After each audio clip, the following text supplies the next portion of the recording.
And today we have the two Democrats running in the primary for District 27. 25 News Now Don Brubaker joins us now with Tanya Lloyd first. Don?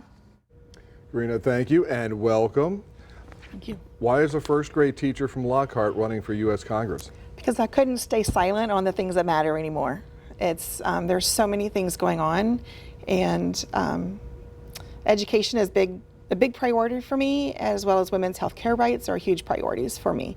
And I decided that we needed to have choices in this race, and I thought I needed to do this. Mm-hmm. Education funding.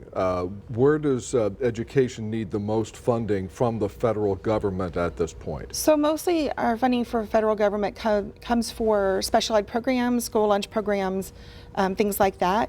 And some of those are the most expensive programs we have in our schools as far as special ed goes, because we have some really, students that are have lots of needs, and it's very expensive. Speech therapy and physical therapy and things like that, nursing care. Mm-hmm. How satisfied are you with security on school campuses in the state? I think that's going to vary from campus to campus. I feel very lucky in Lockhart ISD that we've taken a lot of steps to make sure that our campuses are safe. But I know that our school district made those choices to cut funding in other places to make sure that our schools are safer. But I know that there are districts in the state of Texas that don't have those privileges, I guess, or have not been able to make those choices because of funding. And the state has told us we have to have school resource officers, but they didn't fund them, or we have to have, gates or fences, and then didn't fund them. So we're having to find them in the money in different places, and which cuts into programs for children that we don't get anymore.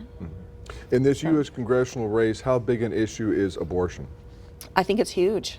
I think it's huge. I have a personal story with that. My daughter is 22, and back when I was pregnant with her, we had that choice to make, right? It was Roe v. Wade was alive and well.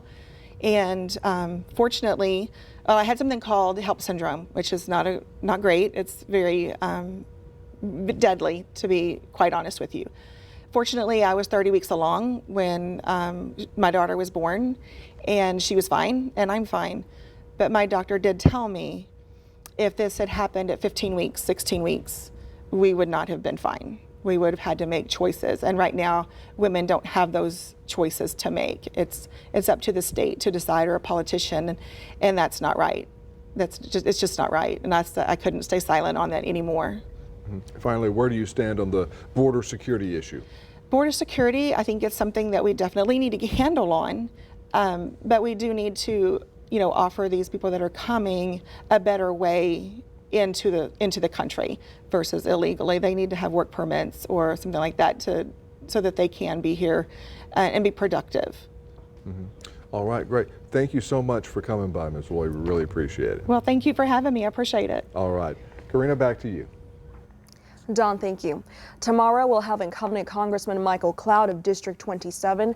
3 other people are on the Republican primary ballot, including Chris Mapp, Scott Mendel, and Luis Espadola. Congressman Cloud previously served on the Texas State Executive Republican Committee and was chairman of the Victoria County Republican Party. During his time in office, he's worked to improve issues at the border. Early voting in the primary election starts tomorrow, February 20th. You can vote from 7 a.m. to 7 p.m. all days except Sunday, February 25th, when the polls open at 9 a.m. and close at 3 p.m. Early voting ends March 1st. You can, of course, vote at the Dr. Patty Dotson Public Health Center, 2805 North Navarro.